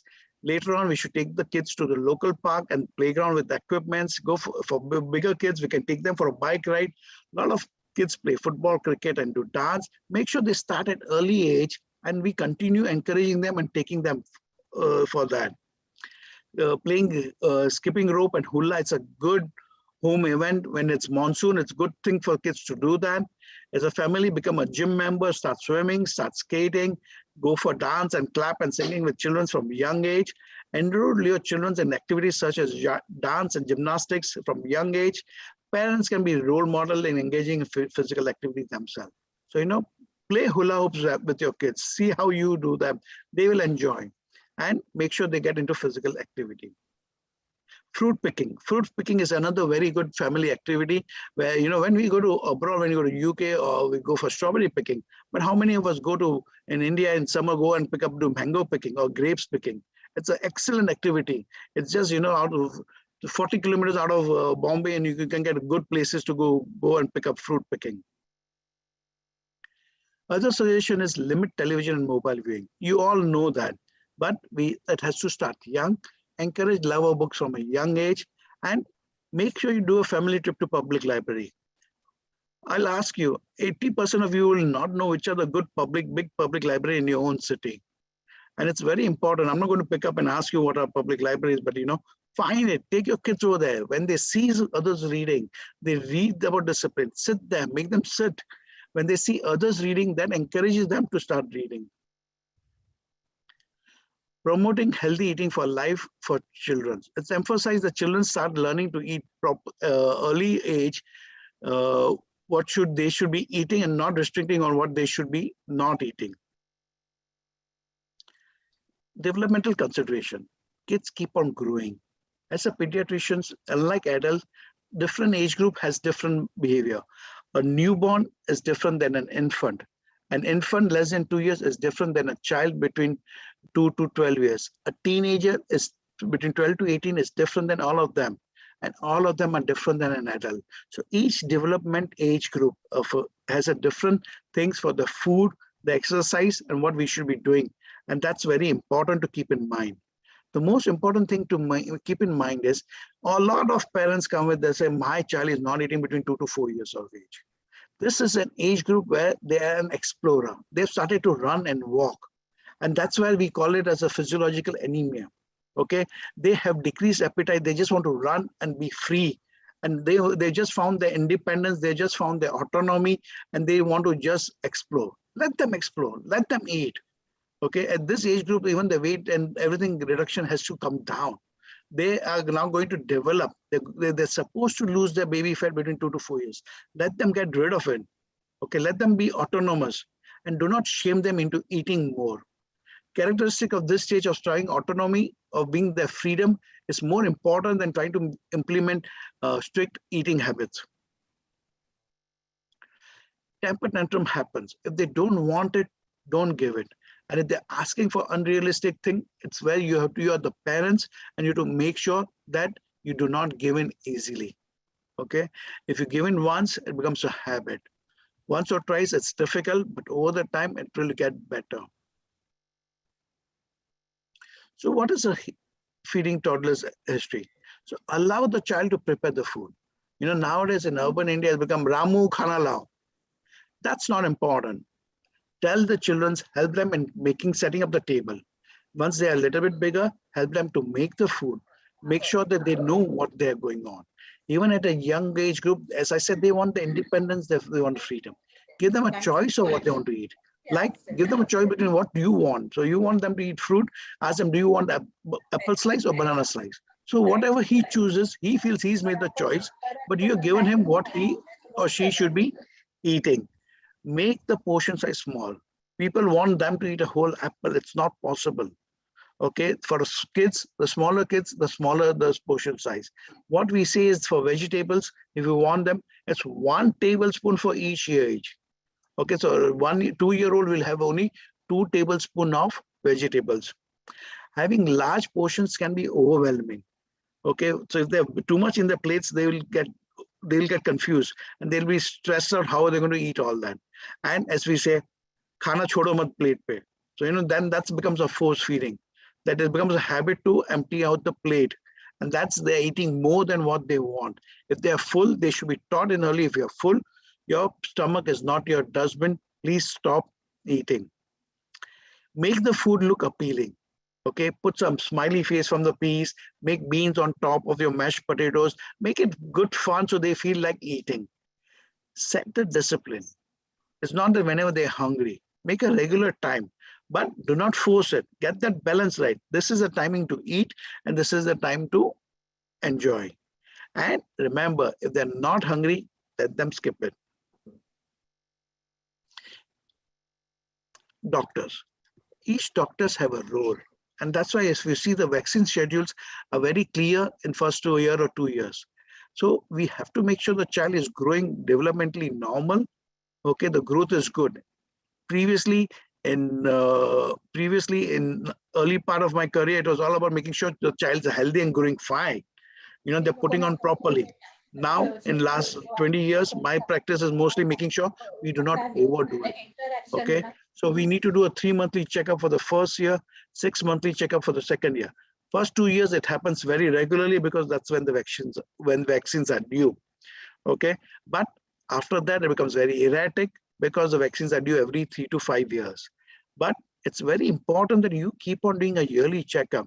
It's like, how you do your car service, how you as an adult should be doing your health checkup every year. Same way kids need to be going and seeing your doctor daily to be preventive medicine rather than rescue medicine. And it's especially important between 6 to 12 years. We give 5 years vaccine and then comes a 10 years vaccine. Between 6 to 12 years, they're gone. And that's when the whole obesity gets out of the way. So we want to do 6 to 12 years, not to get prescription, not to get anything, but to say, hi, doctor, let the doctor know, let the doctor say, and have a look and see what's going on.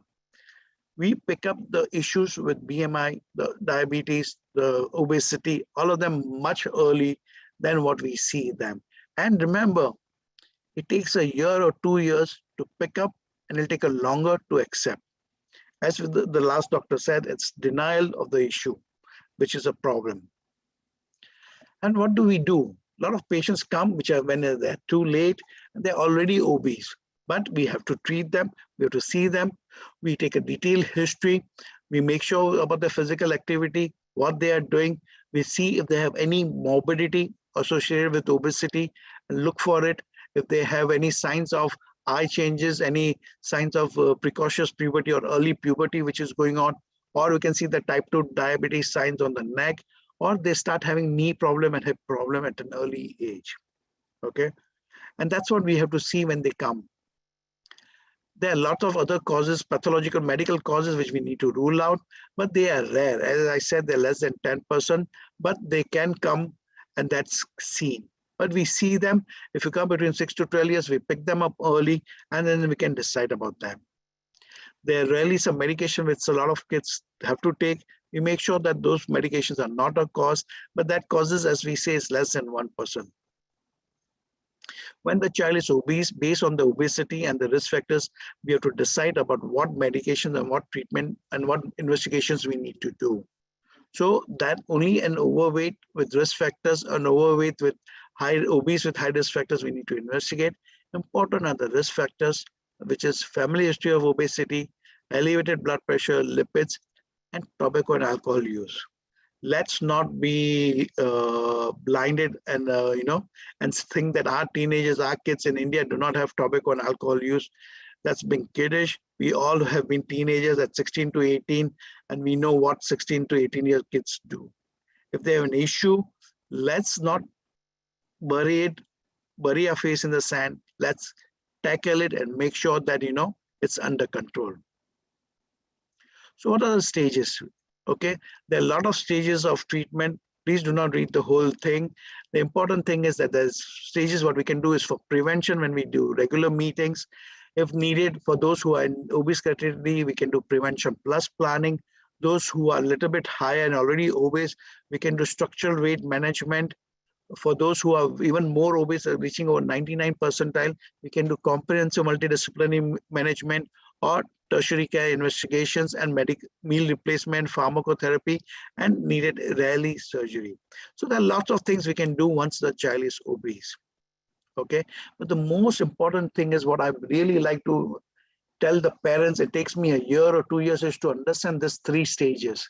The 3 stages, one is by Lewins and what is a force theory. They are very simple. It's all similar.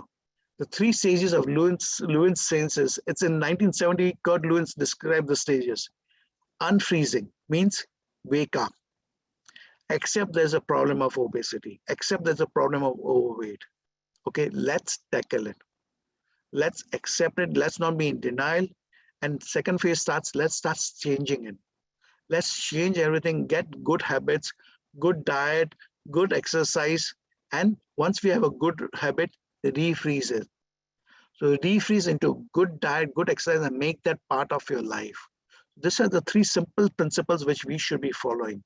Similarly, it can be the force theory, which is driving force. Okay, we have a child who's obese, or we have a family overweight issues. Let's drive and make sure our family is good. Make sure that our kids are getting better. Restraining force is denial. Okay, we are in denial that it's not happening. And let's get into an equilibrium force, which is balancing what we eat, what we do, how we live. So this all 3 are fundamental that makes all the steps very easy, and it works. And it's a very simple principle. When I talk about it, when the parents hear it, it's very easy. It looks very simple. But believe me, to unfreeze or driving force on parents who are overweight takes a year to 2 years. And yet we have seen 10% of those kids becoming obese and having issues with obesity. Sleep apneas, asthma, pains, and this happens. And it's not easy to unfreeze ourselves and to accept change. And all of you know what I'm saying. 80% of what talks what we are saying here, all of you know, but it's the importance of we should be doing it. So usually it's a doctor's plan. You go to dietitian, make sure you have diet, you make sure you have an exercise, and rarely if needed, we need to get a family psychiatric help. For people in so much denial that sometimes we need to get all 3 involved to make a group education of the family and the child. And individually, as a doctor, we do sessions with the children themselves, without the parents, and sometimes only with parents, without the child, to understand where we are going and help you combine with all of them. The basic principle, the age-old basic principle was B1235A. Okay, the important old one was breakfast every day. Nowadays, most of the kids have a glass of milk and run to school. That's not proper. 15 to 20 minutes in the morning should be your breakfast time. 10 minutes after your breakfast, you should be relaxed and not be running. So you need to have the 30 minutes in the morning or 20 minutes in the morning to make sure the child has breakfast properly. 5 servings of fruits and veggies, we all know it. It's very important to make sure we do it. 3 structured meals a day, less than 2 hours of TV or video time, more than 1 hour of moderate activity, and almost no high sugar and beverage. So this was an age-old which was there for last 20 years. We have modified it, and as we said, in the new modification is 0, 1, 2, 5, 8, and 10. Okay, as we said in our interview this year in Feminized, 0 means no sugar, fried or packaged foods. 1 hour of daily moderate exercise. 1 hour of moderate exercise we mean is that you exercise and your playtime is on top. 3 to 4 hours of playtime, 1 hour of moderate exercise. How many kids can have 4 hours of exercise daily with today's schedule of classes, school, and other activities? Okay, but it's very important that they get at least 1 hour of moderate exercise and 2 to 3 hours of playtime. 2 hours of glass of milk. If they have milk allergy, we can tackle that and give them something. 5 fruits and vegetables a day is a must. People say 5 fruits and veggies a day. It's very simple. Between breakfast and lunch, give them 1 fruit. In lunch, they should have 2 vegetables. Have a soup or salad and 1 portion of vegetable. Between your lunch and dinner, give them 1 fruit. And your dinner, give them 1 vegetables. That tackles your 5 fruits and vegetables. It's a very simple thing to make sure they have fruits in the pre-lunch and in the evening snack. Have your vegetables during your meal and make sure it's always there. 8 glasses, 5 to 8 glasses of water is very important based on age. Make sure they get it. 10 hours of sleep. The root cause of obesity is that people are not sleeping enough and it's very erratic. Okay, sleeping time should be very structured and scheduled. The child grow and recover and lose the unwanted things in their sleep. And that happens between 12 and 4. In your deep sleep between midnight and 4 o'clock. So you should be in bed 2 hours before and you should be getting out of the bed 1 to 2 hours after that. Okay, so ideally they should be sleeping from before 10 o'clock and getting up after 6 o'clock. And that's what it is very important that as a child we engrave them. The age-old habit of eating early, going to sleep early, making sure children are asleep by 8:39 has gone out of the woods. We need to make sure we get them. Stop the TV, stop in the school day week. They should not be having any gadgets, anything after 7:30, after dinner, no gadgets, no computer, no screen. Read something to them, listen to music for half an hour, 1 hour, and make sure then later on they go to sleep. It's very important that if they sleep better, the whole cycle can get better. There are medications available for pharmacotherapy, but it's more for us. And just so you know, it's rarely used. I've rarely prescribed them. I've just done in 2 kids in the last 30 years, so don't worry about them. But the important is balanced diet. All of us know this diet circle about what we should be eating, about carbohydrates, 70%, fruits and pulses, protein about 20%, fat very low, about 10%. But important thing is this diet. When we say carbohydrate should be 70%, of which fruits and vegetables should be 40%. And your cereals and your grains and your rice should be 25%. And we know that we do it vice versa. Okay, we have more of this and less of this. That needs to be changed. You need to have more of this and less of this. The protein should be about 25%. So make sure in our diet, when we're having our lunch and dinner, especially for vegetarians, make sure you have 25. So 1/4 1/4 of your meal should be about proteins, about your lentils, about your curd. So make sure if you're having enough lentils, enough curd, then it's good. And your fat should only be 10%. So decrease your millets, decrease your grains, okay? Increase your fruit and vegetables. Have more of salad, have more of vegetables and less of chapati and rice.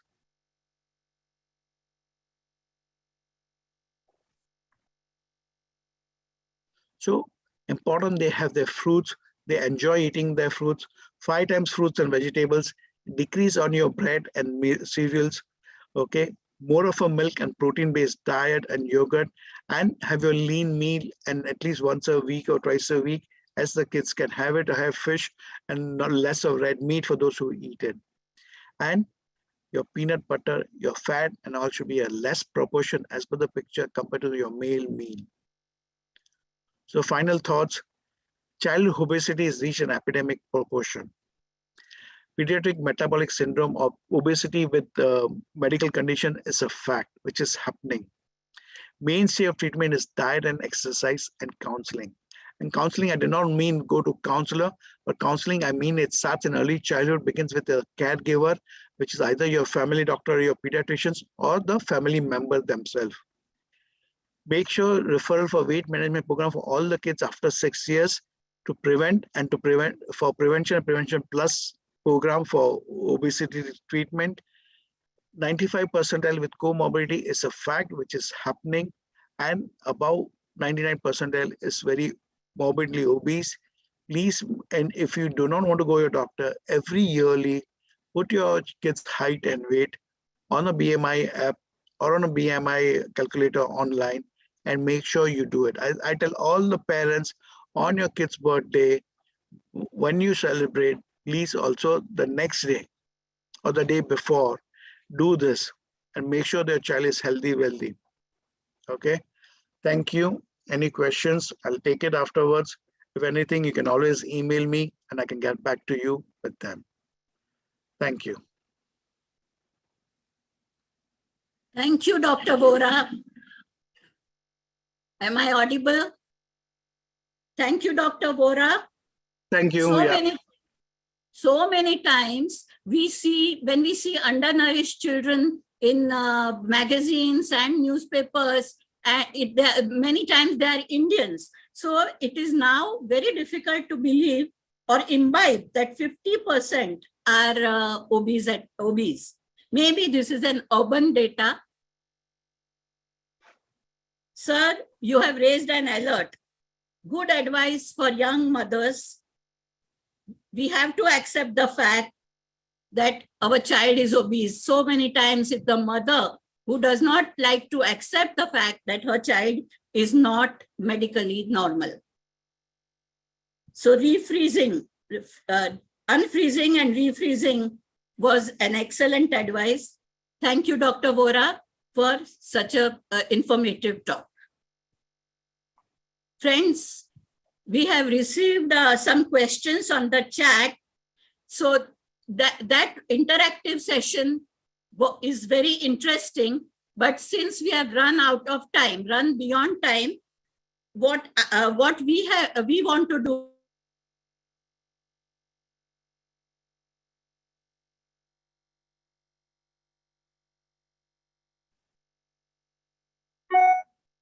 When you are muted, please unmute yourself. Why was I suddenly muted? Anyway, what we plan to do is finish all our formalities and then take interactive session after that. I hope all of you will wait, because interactive sessions, your questions will be answered and it will be interesting. So now we have, before we have Secretary's announcement, may I request Dr. Surjit Kaur to give her her advice to us.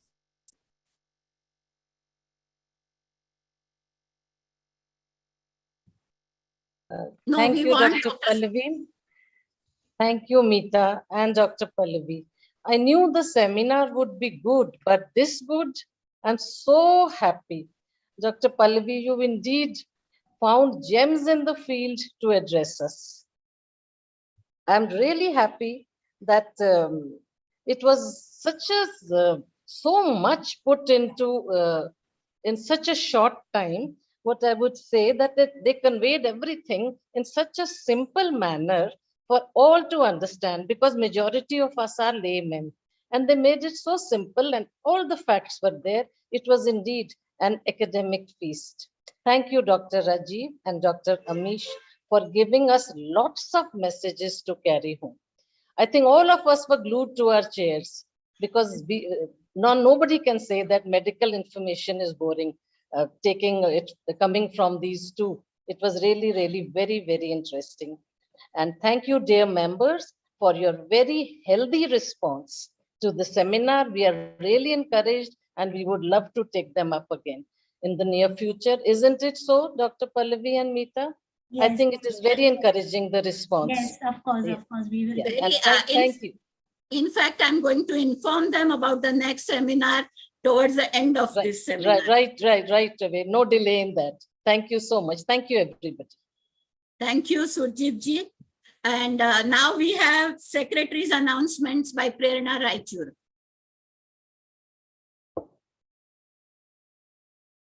Prairienna? Yeah. Good evening. We were 500 members on Zoom today and 180 on YouTube, a total of 680. Thank you. Wow. Wow, that's a very nice. Good attendance, yes. Yes. And now, friends, the doctors today have enlightened us. They have shared their knowledge. In Bhagavad Gita chapter 4, it is mentioned that an offering of knowledge is yajna of a very high order. So to show our gratitude, we have District Vice Chairman Pallavi Choksi. Pallavi will give us vote of thanks. Good evening, friends. It is my proud privilege to propose the vote of thanks on behalf of District Chairman Meeta Sheth and Project Chairman Dr. Pallavi Shah and Innerville District 314. Health is wealth, and being healthy is a choice. Living a healthy lifestyle with good nutrition and exercise can help prevent chronic diseases like diabetes and obesity.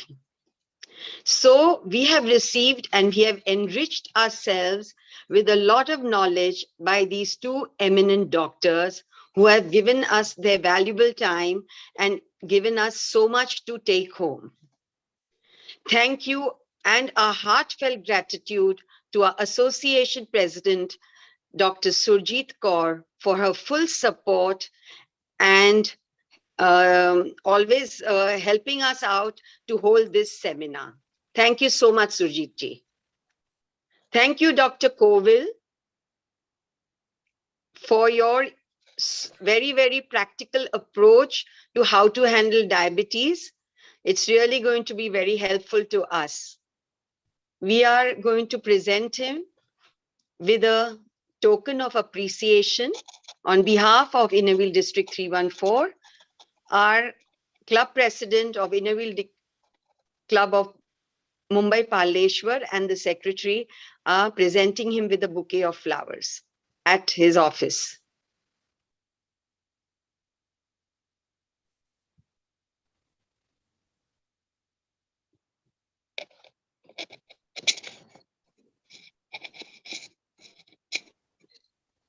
Now,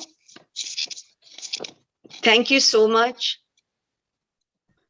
Dr. Ami Shwara, for your talk on obesity in children. It's really going to be very helpful, and it was quite new to us that we have to take care from the time the mother is pregnant so that the child does not turn obese and diabetic. Thank you so much. Now, Doctor, we are going to present you with a token of appreciation given by DC Meeta Sheth's niece in the US. Thank you. Thank you, Dr. Amrish. Thank you. Thank you, Association Executive Committee, for your gracious presence. Thank you, District Chairman Meeta, for initiating this seminar at the national level. Thank you, Project Chairman, past International Inner Wheel President, Dr. Pallavi Shah, for her vision and guidance to present a seamless seminar. Thank you, project coordinators, Dr. Yogini Sheth and Dr. Sonal Raje, for coordinating with all clubs and members to get such a big audience. Thank you so much. Thank you, District Executive Committee, for your presence and your full support. Thank you, past President Kini Kaul, for all her videos and her digital assistance. All past leaders of International Inner Wheel, past association presidents, past district chairmen, for joining from all over. District ISO, Mona Gyani, for hosting the Zoom meeting. Mr. Atul Joshi for the Zoom link and the technical support. Thank you so much, all club presidents, all club members, and really good of you to come and attend this seminar. We are really we are taking back lots of good information for our family and friends. Thank you so much, and looking forward to more and more seminars like this. Thank you. Friends, hello. Yeah, hello. We can hear you. We can hear. Okay. So the next seminar will be held on 29th of September, and the subject will be cardiology. We will talk on heart attack, difference between heart attack and so anyway, we will talk on cardiology and on hypertension, another major, in fact, the first silent killer disease. So see you on 29th of September, but now we keep the interactive session on. Are Dr. Kovind and Dr. Amrish there? Yes, I'm here. Yes, I'm there. Okay. Dr. Kovind, there are many questions you have answered, but still I think that everyone wants some confirmations. The first was that I have no symptoms, so why should I undergo tests and why should I take tablets, was the question. So I think this seminar is exactly for that purpose, because unless we screen, so there's a difference, communicable diseases like a pneumonia, a gastroenteritis would have symptoms and you approach the doctor for symptoms. Non-communicable diseases, you need to screen. And globally, they have come up with screening guidelines. And what we have seen is that we have premature diabetes, we have premature obesity, we have premature heart disease, and we have premature cancer. So our population needs to screen. Majority of our people with all these problems are without symptoms. And once we have reached, an annual screening will help us in identifying these problems, because or you will realize with a complication. As I said, that a lot of our people with type 2 diabetes, when they are diagnosed, 30% are there with complications. It's because they haven't screened them earlier. They came with a problem. So they came with a bad infection and you realize there is diabetes. So will it help, Dr. Kovind? There are 3 questions asking about early symptoms of kidney involvement, nerve involvement, and how about retinal checkup, how frequently it should be done. So, once we say that if they have to be, they have to go to the doctor, then what are the early symptoms of all these complications? So again, all these complications by itself do not have symptoms. That's again the reason that as we screen for diabetes, we need to screen for complications also. So for the kidney, it's a simple urine test. For the eye is a fundal examination. You can do it with a handheld fundoscope, or nowadays we have fundal cameras as well in most of retinal places, most ophthalms. Some diabetes clinics and centers have got a fundoscope and a fundal camera. So these screenings are done annually. Screening for complications are also done annually, so that these things, even a retinal problem, will not give you a symptom unless it affects the center of vision, which we call as the macula. So you could have peripheral problems on the retina, and it could go asymptomatic for a few years before it becomes. So annual screening for complication is a must for people with diabetes. And diabetes treatment is not getting sugar down. Diabetes treatment is screening for complications and preventing complications. It's not a glucose-centric blood sugar problem. So if your sugar is down, doesn't mean you will not get a complication. You have to screen for complications. That's important. That was an important statement that, yes, we have to screen for the complications and we may not know that. That's. So the other common questions are about diet. So the first question of them is role of sugar-free packets like the stevia and other this thing. So what? So sugar-free should be used only to sweeten your tea, coffee, milk. That's it. You cannot make products out of it, because products, once you make out of sugar-free, it's only free of calories which comes from carbohydrates. You will still have the calories coming from fat. So if you have a sugar-free Kaju Katli, with sugar it will be 200 calories, and without sugar it will still be 150 to 160 calories. So sugar-free doesn't mean anything. It's still rich in fat, still rich in trans fats, and so many other things. The other question important is that people feel that vegan diet will help the pre-diabetics and the diabetics. What is your opinion? So I would say the jury is not out on it. A lot of our patients have got better using a vegan diet, but till date we do not have large trials to suggest that vegan diet could prevent diabetes or could also go into a remission with diabetes. But a lot of our patients have tried vegan diet. They have been able to lose weight. So whether it is the weight loss which has helped them with their blood sugar, or whether it is the veganism in the diet, it's still the jury is not out. But I would say that there is some truth to that. And what about millets? Millets like jowar, bajri, quinoa, they are recommended to keep blood sugar low. So the question is, will it cause a balanced diet? Is it superior to the nutritional value of the traditional cereals, wheat and rice? Madam, problem in urban and overall in India is that we have gone away from our traditional diet.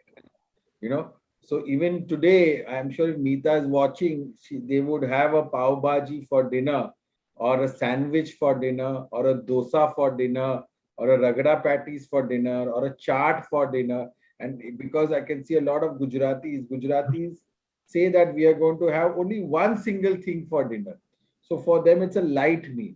So they would say, I will have poha for dinner, or I will have dosa for dinner. But that is a very high carb heavy meal. If we not even try to dissect the millets and other things, and if we just go back to our traditional Indian meal, where we have roti, sabji, salad, dahi and dal, we will prevent diabetes.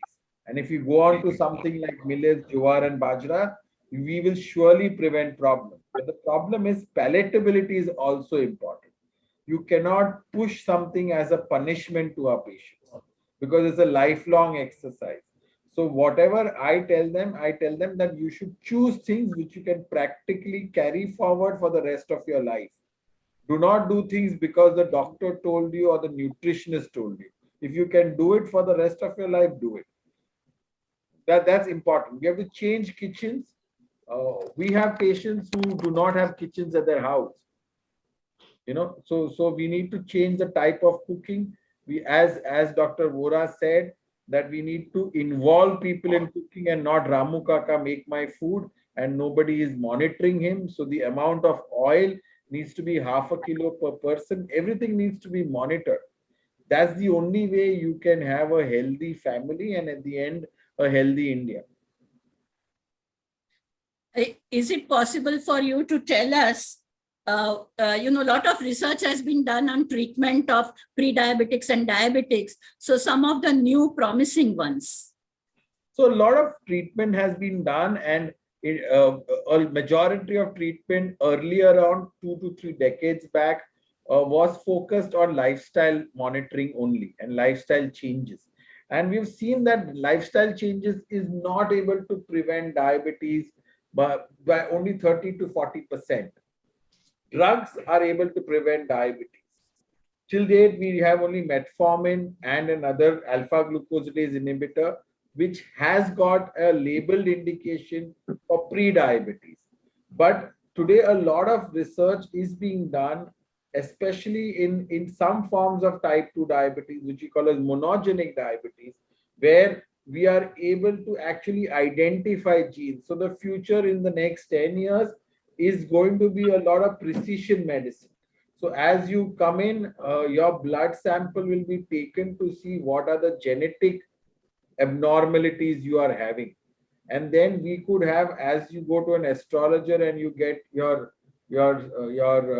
next 10 years prediction, you would have a 10-year or a 15-year prediction based on your gene mapping. And drugs will be used that way.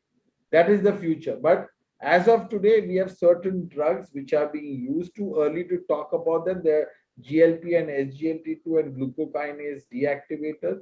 But none of them have shown the kind of promise for pre-diabetes. So that's why I'm saying that it still go back to the same of lifestyle and maternal nutrition, which can actually turn the wheel, because right now it is progressing very, very fast. And pandemic has also shown us that the diagnosis has been very high in India as such. Right. I have a very interesting question from a viewer. I am a diabetic and I am given a choice of a fried samosa or a scoop of ice cream. What should I take? It's a good question. I keep bombarded with these questions. So I would say, if you're on planet Earth and if you don't eat any of them, you're going to die. Then I would say that you take the ice cream rather than the samosa, because the ice cream is more hygienic. It's got a lot of protein and fat, and an ice cream, because of the fat, will blunt the rise of the sugar, as compared to the samosa, which is fried, which has got stuffed potato in it, and it's fried. So and the fried could be trans fats, because most of the samosas is reused oil. So I would go in for the ice cream and not the samosa. Wow, that's a lovely answer. And the last question to you, sir, is, will pumps be the answer to future therapy? Will insulin pumps? Yeah, the continuous monitoring. Yes. And so I don't think insulin pumps is the treatment for everybody.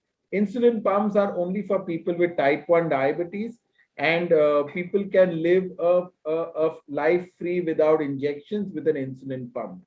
For people with type 2 diabetes, there's a lot of exciting therapies down the corner. You'll have, in the next 2 to 3 years, once a week injection, which will drop your weight by 25%. So weight is the driver for diabetes and cardiovascular disease. And if you can drop your weight by 25%, which is equivalent to a bariatric surgery, then you can treat complications and prevent diabetes. So type 2 diabetes, you have to target weight. An insulin pump is the future for people, is the future. We have almost a complete artificial pancreas where only one step is missing, and that should come in a year or two. So for type 1 diabetes, insulin pump is there. For type 2 diabetes, you're going to have better drugs for weight loss. Thank you so much, Dr. Kovind. Thank you, Dr. And yeah, and as far as Dr. Amish is concerned, I think his talk was so elaborate. There is only one question, and that is that for type 1 diabetes is genetic in nature. People ask, my parents don't have it, so what wrong have I done? Why have I got it? So as Dr. Rajeev also said, that type 1 is genetic in nature. It's just a mutation. It just happens. All the genes we get from our parents, that's a misnomer. Each child is also an individual. It is also based on their own genetical mapping, which takes place. And when that happens, when they have their own individual genetical mapping, that something goes wrong. And at that time is when they will get predisposed to type 1 diabetes. So that is what happens with those patients who are genetically predisposed. Also, we find that not all of them are genetically predisposed. Some of them have some diseases which kills their insulin secretions. Okay, so we have diseases like mumps, a lot of viral infections which will attack the possibly in future we might say that they will also be genetically predisposed, where the viruses only kills the pancreas or the insulin of those patients and not of others, and that's when it happens. But at present there are those who are genetically predisposed, which is their own individual gene, or secondary is that viruses also have an effect on the pancreas where they get exposed later on after mumps. Even this time we are seeing, even after COVID, a lot of patients are coming with type 1 diabetes. So they are the ones who are having an issue. And that's what it happens. It's not necessary that there has to be a family history for type 1 diabetes. It's possible if they have it, then it's fine. They're more high risk, but it's not necessary. Thank you so much, Dr. Ami Shwara. A second vote of thanks to both of you for the lovely question-answer interaction session we had. Thank you. Thank you so much. Thanks. Thank you all of you. Thank you. And we come to an end of the first session of the seminar. Thank you so much. Thank you, Amish and Kovil. Thank you so much. Thank you, Meeta. Thank you, Dr. Sujit. Thank you. Thank you. Bye-bye. Good night.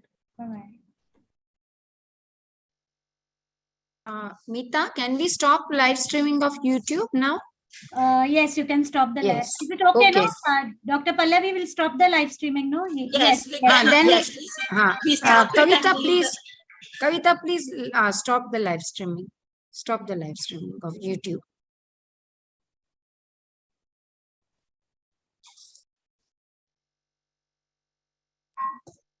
Yes, we can all now leave the meeting. Thank you very much. Thank you. Thank you, everybody.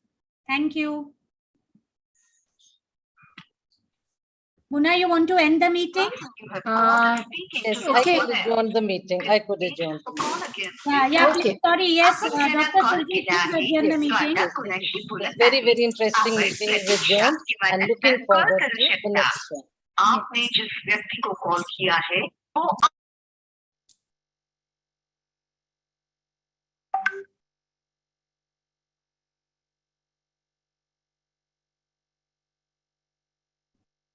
again later.